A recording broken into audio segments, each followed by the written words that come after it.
Why do you want to work out? What is your goal? The most important thing is that you have a vision, that you have a goal. Because without that vision and without that goal, again, you're drifting around and you're never gonna end up anywhere. People don't become successful just by accident. Maybe the guy that found gold in California and started the gold rush, but don't count on that.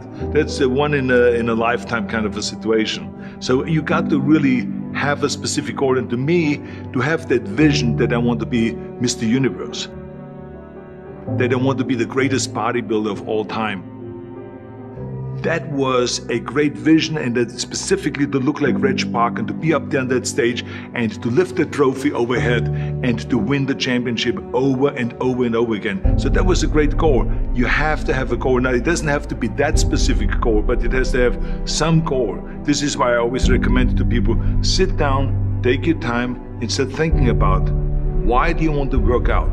What is your goal? And that can be as crazy as it is. It could be, I want to impress girls. If that's your goal, so be it, but it motivates you. It could be that you're emulating a certain, bodybuilder or a certain football player, a certain boxer, whatever it is.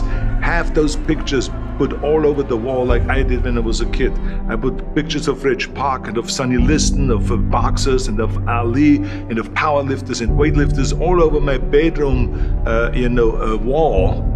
So that every day when I go to sleep, every day when I wake up, I look at those pictures and they motivate me. You need that motivation, and then therefore you have this kind of imprint in front of you all the time, and you know exactly what you're chasing. People always come up to me and says, why are you smiling? You're working out 5 hours a day. You're doing the same as the other guys, but the other guys have a sour face. They're pissed off that they have to do another rep or another set or something. I looked forward to another 1,000 reps of sit-ups. I looked forward to another 500 pounds of leg press or squat. I looked forward to doing more and more curls until my arms fall off. Why? Because I knew that every rep that I did and every set that I did and more weights that I lifted, I get one step closer to turning that vision into reality. So I was turned on by that. I was excited. I couldn't wait to get to the gym.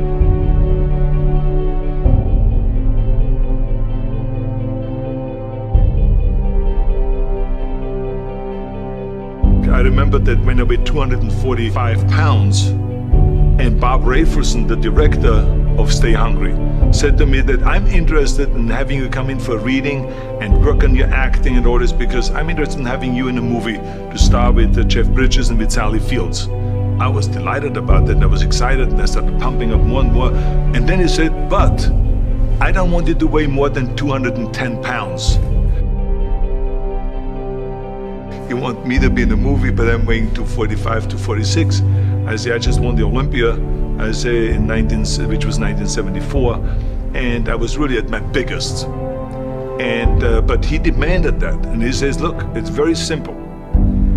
On the day we start shooting, he says, I'm gonna put you on a scale, and if you don't make the 210, you're out, because I have someone else in mind. And I worked on it. I started visualizing myself very clearly as a lean athlete, because that's the only way I could lose that weight and all of a sudden get interested in running more. Because up until that point I ran like 3 miles after training or before training or whatever, but now all of a sudden it was 5 miles, 6 miles, 7 miles, 8 miles, and they even ran mini marathons in order to lose the weight, and I did everything with high reps, and I was watching my diet, what I eat and all those kind of things. And but the day before, I remember we were in Birmingham, Alabama. The day before I was at the YMCA with Bob Rafelson. He was swimming and I was working out and I was running. There was a track there and I was running. He says, let's step on the scale. And I stepped on the scale and I weighed 209. So it just shows you what is possible if you visualize exactly what you want to look like.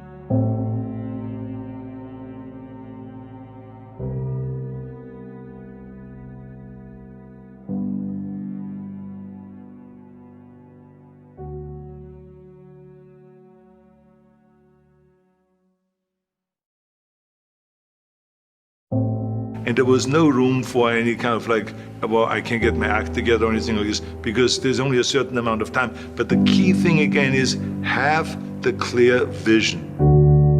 Have the specific goal of what you want to accomplish, because then you never go to the gym and you say, the day I feel down a little bit, I don't know what it is all about, I don't know my life, I'm confused. No, I tell you that I was a perfect example of someone that was not confident at all.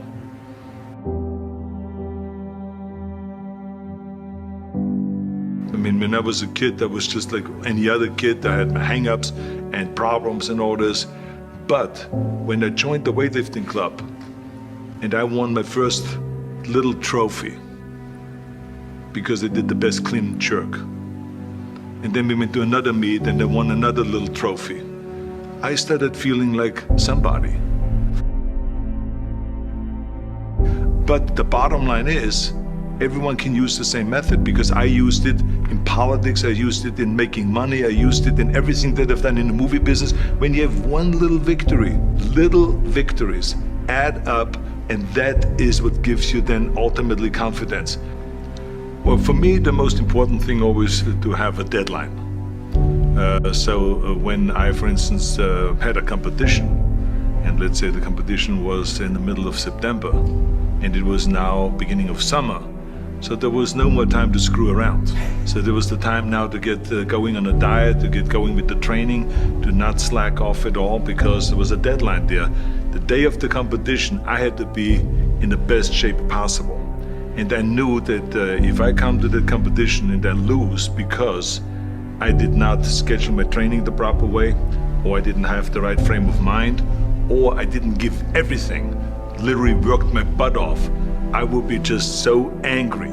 So I never wanted to be in that situation. So this is why it was very important to pick that time and to say, this is when I have to be in top shape, and then I work towards that. But it's not just with the competition. I mean, it's the same in the movie business. I mean, to me, it was always a big advantage when I said, okay, my movie starts on April 1, and I have now 3 months, so I have to get really in great shape.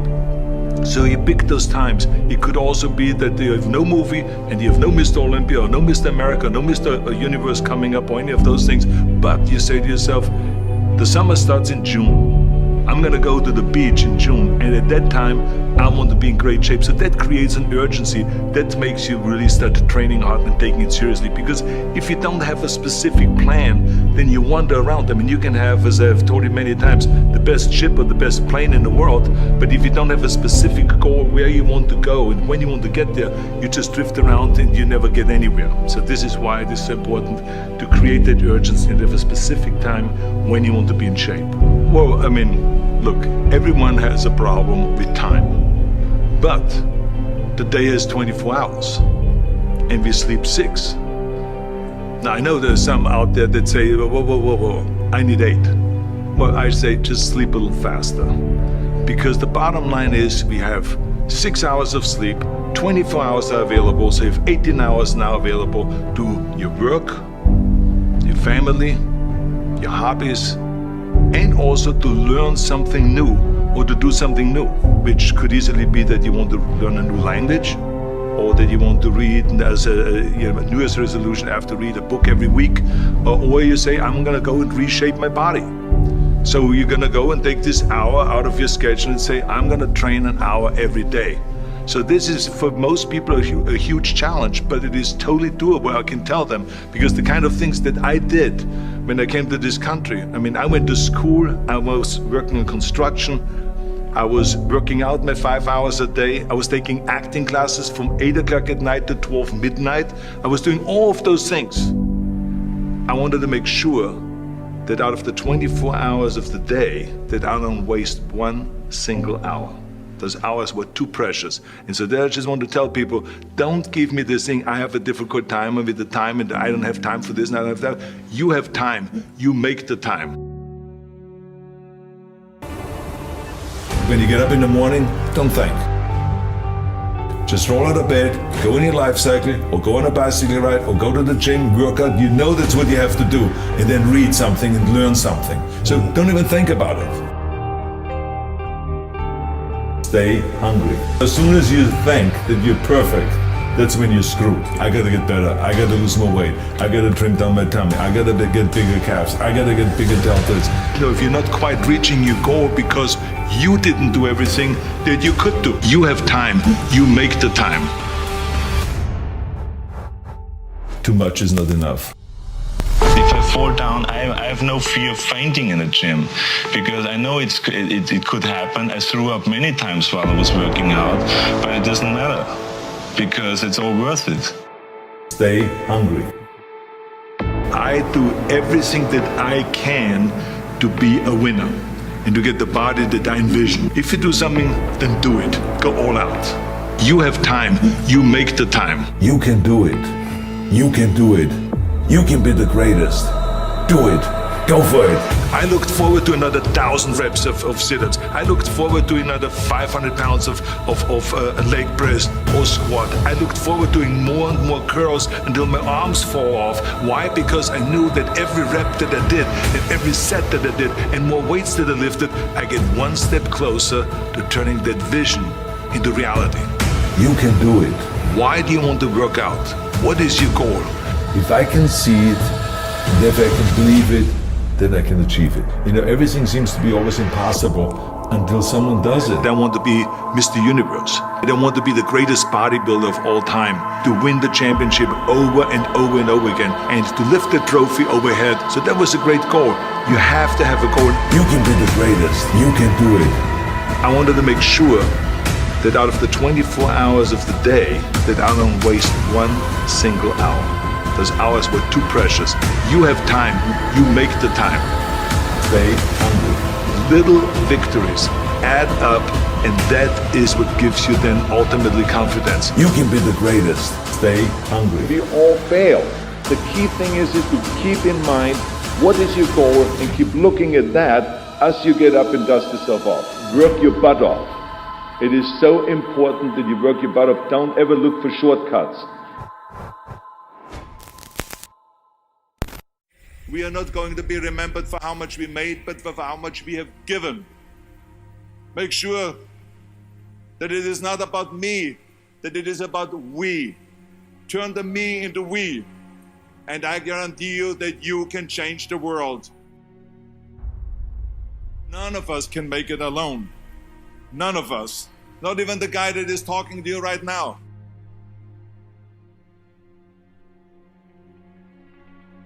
I know I wouldn't be here without my parents, creating me, nurturing me, and then later on, when I went to school, there were the teachers, and then there were the mentors, the coaches, and then my mother was there in the afternoon helping me with my homework and with tutoring, and then in the evening my father was there helping me in sports, coaching us in soccer, and in the winter skiing. My father taught me about discipline and my love and appreciation for sports, and he gave me my first great advice by saying, whatever you do, Arnold, be useful. If I wouldn't have met a lifeguard at the lake where I grew up, and some bodybuilders that introduced me to weight training and that taught me the first chin-up on a branch of a tree by that lake, and that eventually introduced me also to a weightlifting club locally, where the coaches taught me about powerlifting and weightlifting and bodybuilding. They helped me. And they nurtured me, they pushed me. And then eventually I saw a magazine with Reg Park on the cover. It said, Mr. Universe becomes Hercules. There was Reg Park in a Hercules pose on the cover. I bought that magazine and I read the story from the front to the end cover. And let me tell you something, I read exactly how he trained 5 hours a day, and how he became a champion, Mr. Universe, 3 times, and how he went to America. And then he was discovered in the movies, Hercules movies. Or when I read that, I found my vision. And let me tell you, the most important thing in life is to have vision, to know exactly where you're going. I found my vision. And that magazine, Reg Park, gave me my blueprint for my life. And 5 years later, after training 5 hours a day, just like him, and doing his exercises, I became the youngest Mr. Universe ever.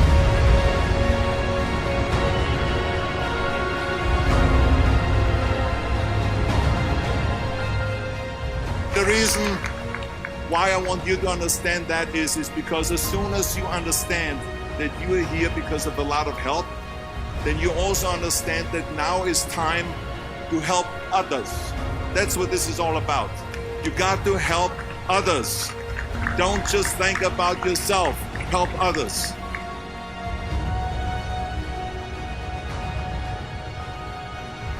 Tear down this mirror. Tear down this mirror that makes you always look at yourself.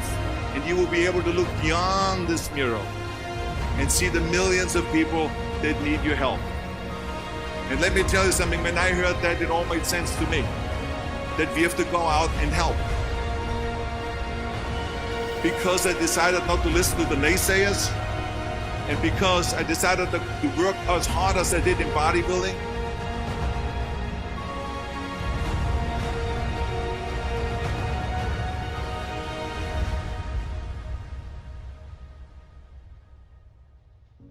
it's a myth. Now I know you're going to say, look, we have read so many stories about you, and we saw documentaries where they talk about that you are the model of the American dream, and that you are the perfect example of the self-made man. Well, let me tell you, I have seen and heard and read those stories myself. I enjoy reading them, but the fact of the matter is, it is not the whole story. I didn't make it that far on my own. I mean, to accept that credit or that medal would discount every single person that has helped me to get here today, that gave me advice, that made an effort, that gave me the time, that lifted me up when I fell. It gives the wrong impression that we can do it alone. None of us can. The whole concept of the self-made man or woman is a myth.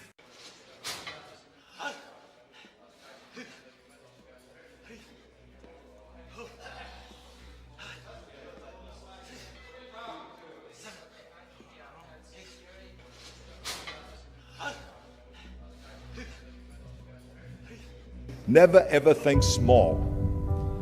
If you're going to accomplish anything, you have to think big. You have to go and shoot for the stars.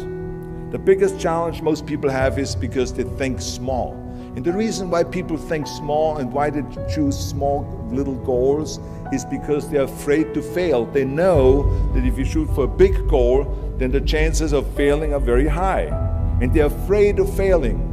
It's one of the most common things why people are frozen and why they can't make a move in life, because they're scared of failing. I say to myself, hey, I'm not worried about failing because that's part of life.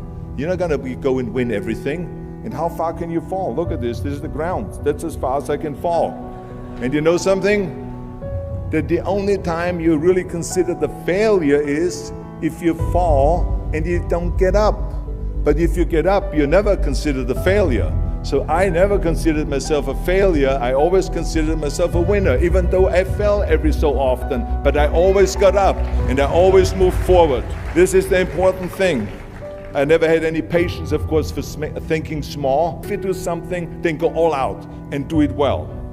And this was not just the case in bodybuilding. I didn't just want to be a bodybuilding champion. I wanted to be the greatest bodybuilder of all times. I wanted to have the most muscle, the most muscle of all times, the most definition. I wanted to win the most trophies, the most world championship titles. I just wanted to be the best.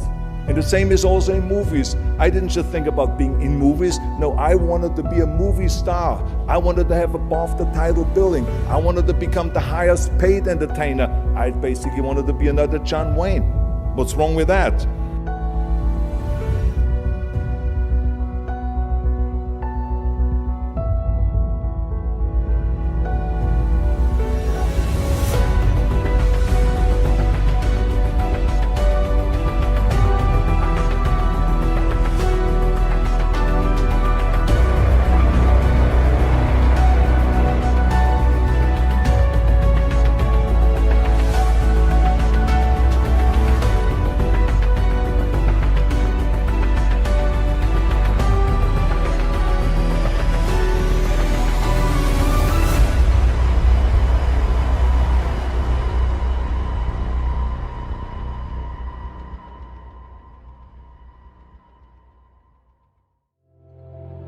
Wherever I go, people ask me all the time, what is the secret to success?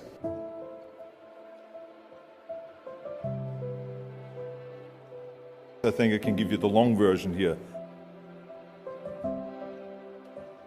And the long version is that I actually always had 5 rules. And everything that I did, I always used those 5 rules, and those 5 rules helped me to become successful in various different areas. And I believe that those rules can be applied to almost anyone and everyone. You don't need to be a bodybuilding champion, you don't need to want to be a governor of California or to be an action hero or anything like that. If you want to excel in whatever you do, those rules are for you. It's that simple.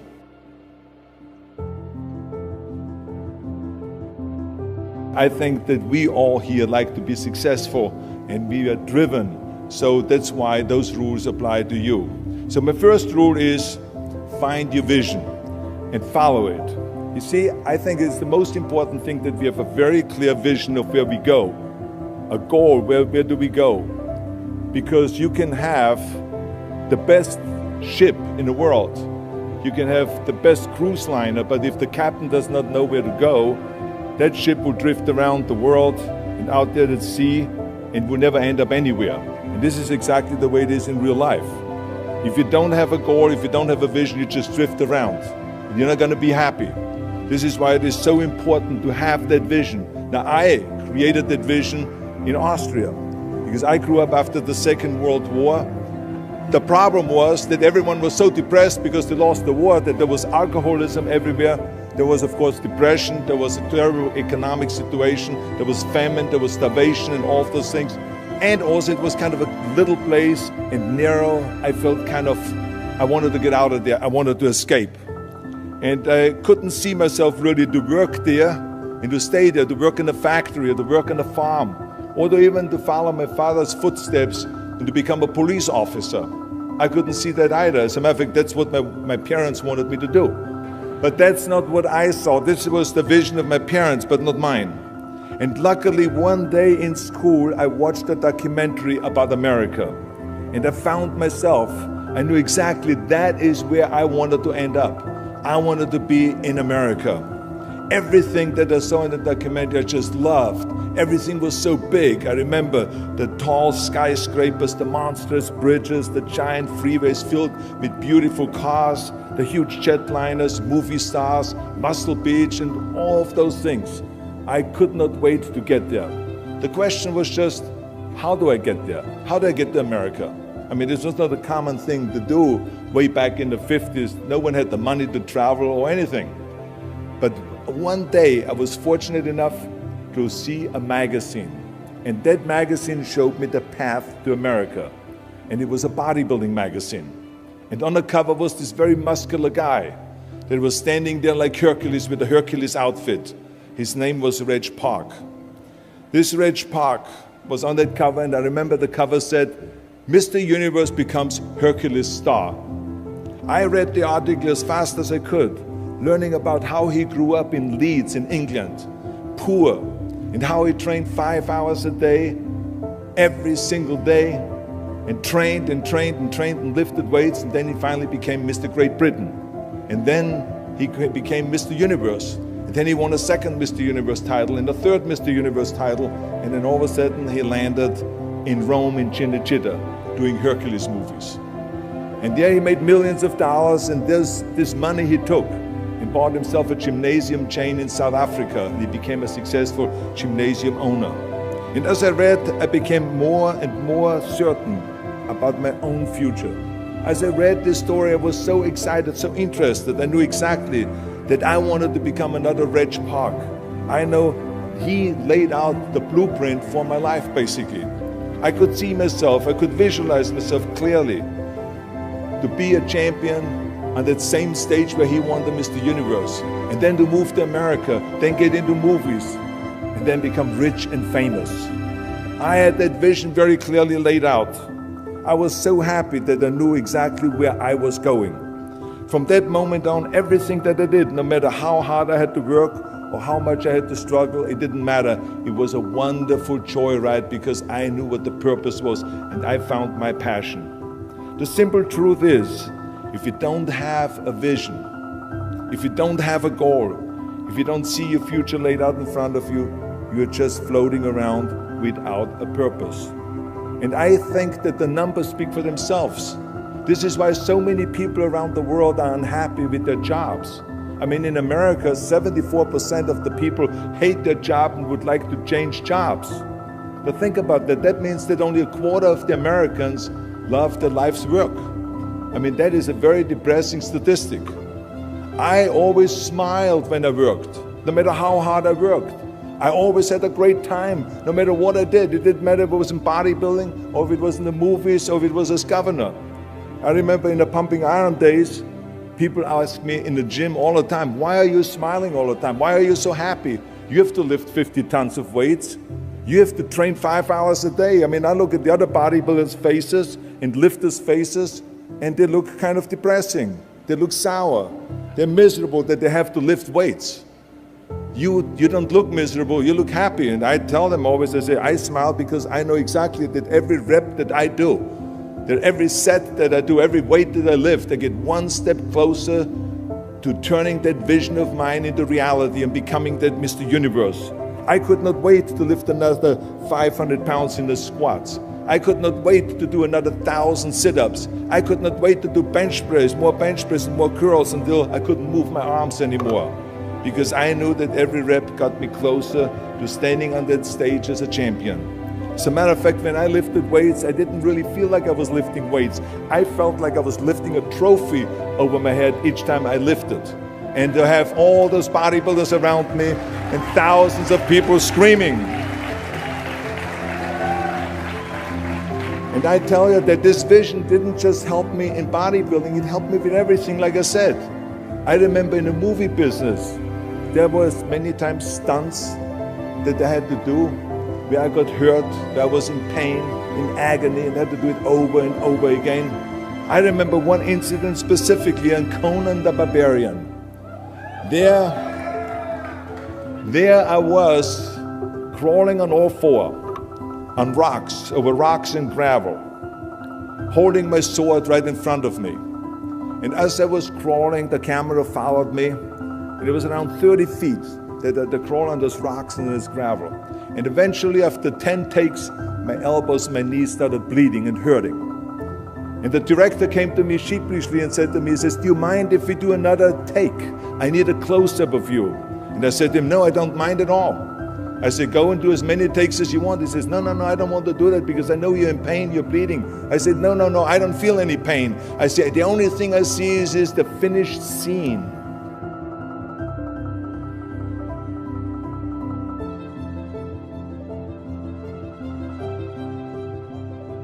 This is why I did not feel that pain. I did not care if I was bleeding on my knees because I know that pain is temporary, but the film is permanent.